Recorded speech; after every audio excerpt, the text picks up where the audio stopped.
Good morning, Dan and Amy. So, Governor Rauner squared off with his GOP primary challenger, State Representative Jeannie Ives from Wheaton. Of course, interest of full disclosure, if you've never listened to this show before, I'm actively supporting backing Jeannie Ives, so factor that in however you see fit. This was some of the exchange between the two of them before the Tribune editorial board and the full complement of inquisitors on that board, including our guest coming up, John Kass, Tribune columnist.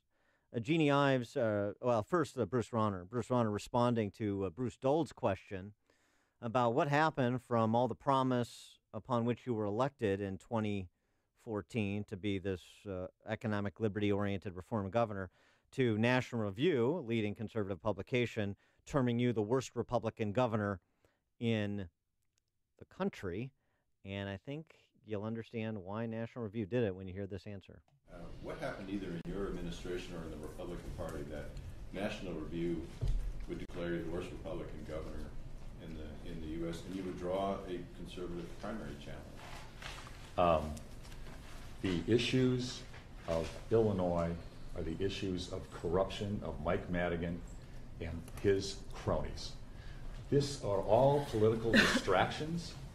All distractions about other issues when we need to focus on Speaker Madigan and his corruption. Well, that's what Governor Rauner wanted to focus on. He set the land speed record for the number of times one can say Mike Madigan in an hour and 20 minutes. Jeannie Ives suggesting that because of those truths, as you heard her say, contained in that National Review piece, among other outlets, he is going to be kirked out of office either in the primary or the general. Governor Rauner said he's not in charge, and he's acted like he's not in charge. And so this is the result. Nothing gets done. Now, it's interesting that he wants to pretend that this primary battle is just about Mike Madigan. But the truth is, his base has left him. He will be kirked out of office because nobody trusts him anymore. Yeah, it wasn't just about the individual particular issues where there's disagreement. The overriding sense of the discussion was about Rauner's character, his untrustworthiness, and frankly his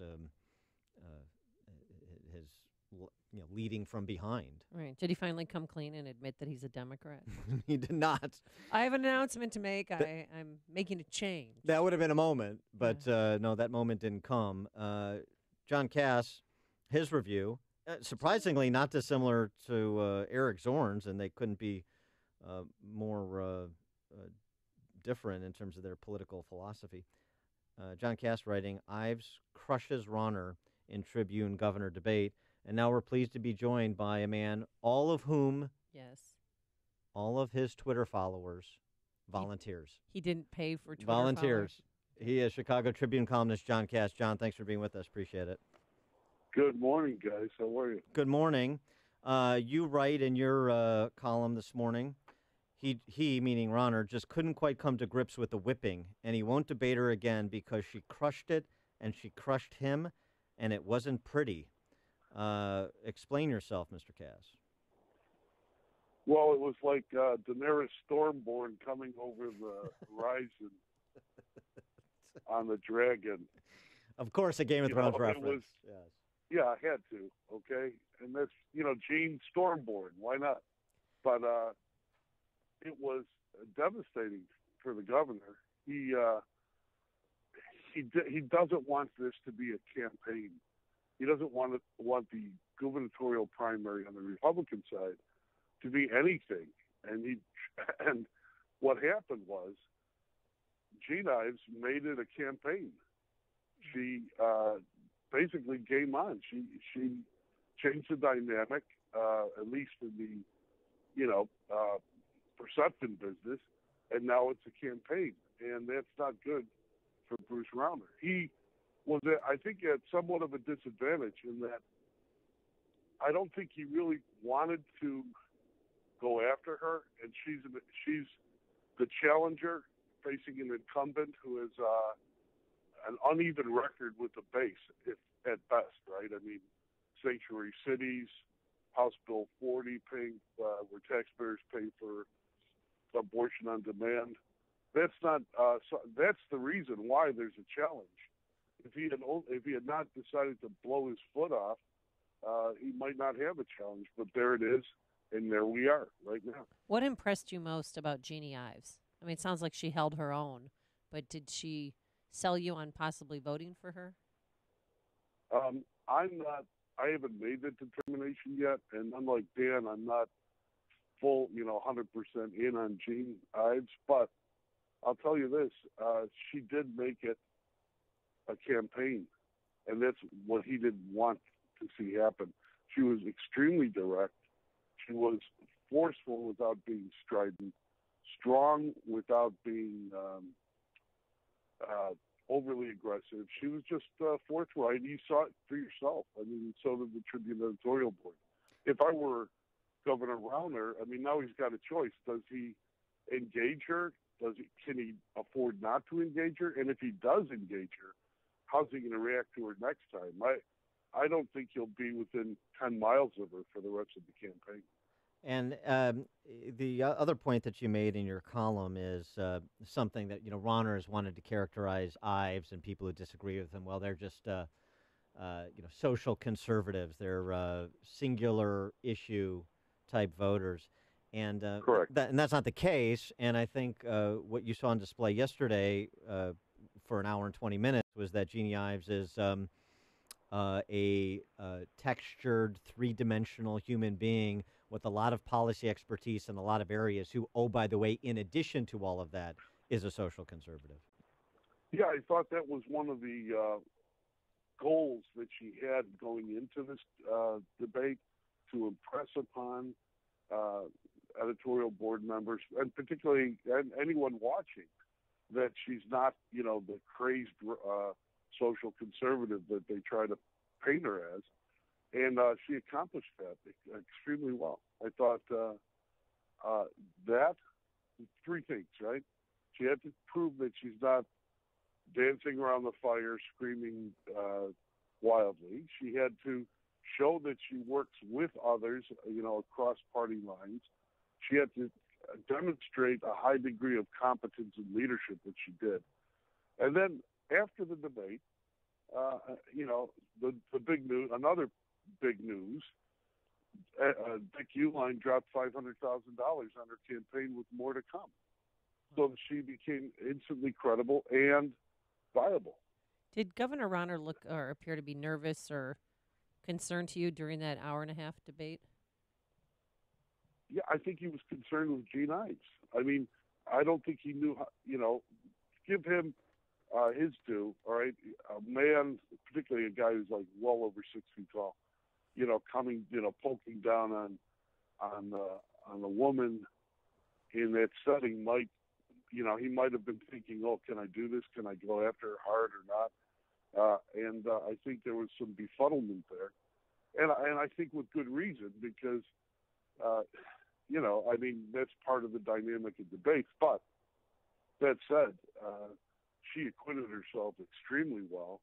And I would think that if I were, part of her army, that I would be extremely heartened today to read the reviews of the Tribune and watch the debate. Now, how she's portrayed by others, will be interesting. I mean, I saw on Twitter she's going to be before the Sun-Times editorial board, and I wonder if the Pritzker side will start attacking her.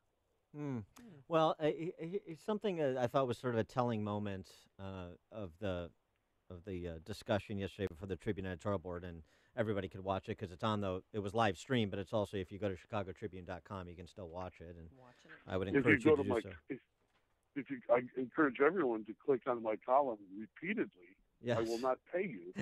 I will not pay you for the privilege, but you pay me, right? Yeah, there you go. If you click on it, you'll see the video and selected highlights. Yes, that's right. All my Twitter followers. All right. You didn't pay for them. Yeah. All right, very good. Right. But so the moment was about HB 40. This is the taxpayer funding of abortion, and I think it was John McCormick asking Governor Rauner the questions. And it's not about pro-life, pro-choice, and I think that came through. It's about credibility, trustworthiness, character, honor. And I thought Rauner ducked the question of what did you tell members of the caucus you were going to do on the legislation? Did you lie to them? Did you lie to Cardinal Supich? And are you lying now when you're talking about this as though there was a political swirl around this issue and other issues, and I was contemplating it and so on and so forth? In point of fact, we know, we've got a number of corroborating witnesses, that he said definitively he would veto it, and then he made the commitment to both his members of the caucus as well as the cardinal, and then, of course, he signed it, and he just wouldn't cop to that. As much as he wanted to say, this is just what I believe, and I did what I believe to try and extract some honor from his flip-flop, he wouldn't cop to the fact that he told them one thing and did another. Yes, that was John McCormick, who's a very fair man, and but he got to hit the nail right on the head. This is a character issue, at least that part of it, and he couldn't. Rauner could not answer. He just left it there. Oh no, I don't think he actually left it there. Excuse me for the helicopter checking on my well-being. Yeah, sure. Yeah, so Rom's strike force. That's Adam Schiff coming over my head. I think what happened repeatedly, and this is the thing that was kind of troubling. It wasn't like, the cane mutiny where the captain is asking about the strawberries, clicking the little balls in his hand, but it was almost like that where he kept grabbing on to Mike Madigan. When at those moments when candidates are drowning, he was reaching for that, floating Mike Madigan on the surface of the ocean. And I don't see Mike Madigan as made of wood. I just don't. I don't know if the Night King can float in water. I just don't. But he kept grabbing onto him. Everything she said, he was responding, Mike Madigan, Mike Madigan, Mike Madigan. And my personal belief on this is that Mike Madigan is, that's where he is right too. Mike Madigan and that whole culture is the reason why Illinois are part of the reason why Illinois is in such bad shape. However, his decisions to become a social warrior of the left with those two things, Sanctuary City and House Bill 40, undercut an effort to really go after Madigan's power base, the legislators in the House. So in a sense, he undercuts his own position, and he looks bad doing it. One other thing, John, you started your column with near the end of the debate, your exchange with Governor Rauner, asking him about whether or not there would be another Republican debate between Rauner and Ives. Why did you posit that question? Because I could see him, the way he was reacting. And the main thing I want to ask you and Amy, particularly Amy, did I have good hair at that moment? It was spectacular. I did have good. I had senatorial hair, did I not, Amy? No, you did. It was rock solid, really. No, it was a gray mane worthy of a Massachusetts liberal. Leonine, as they say. Yes, and I think actually, when I asked them, it started out before they began cameras rolling. I asked him, or someone asked him, or he said, this is what we're doing. We are doing this now. Like he was clinging to the fact that he was going to live in the present and not consider any other debates. And then as I saw her crushing it, I mean, literally, crushing him like a batting practice fastball, I decided to ask him again. And Eric, my good friend, Eric, sure. My good friend, over 30 years, we're like a bromance together, both of us. And he piped in and said, John asked that question, and what about it? Yeah. And then I pushed it again, and he kept saying, we're debating now. Yeah. Where's the strawberries? Where are my strawberries? I got the balls in my hand. You and Zorn were like Captain and Tennille with that 1-2 punch. That was. I would think was really Kass and Oates is more like it. Kass and Oates. All right. But yeah. He is John Kass, Chicago Tribune columnist. You can check out his column, Ives crushes Ronner and Tribune Governor debate. And also, if you go to his column at chicagotribune.com, there are links to the actual hour and 20-minute back and forth between the two candidates before the Tribune editorial board. John, thanks as always for joining us. Appreciate Just don't. I'm not paying for Twitter followers. That's all I can say. We have we've duly so noted stipulated. that. Yes, thanks, John. And he joined us at our turnkey.pro answer line. Hear about the big stories of the day, then talk about them right here on Chicago's Morning Answer on AM 560. The Answer.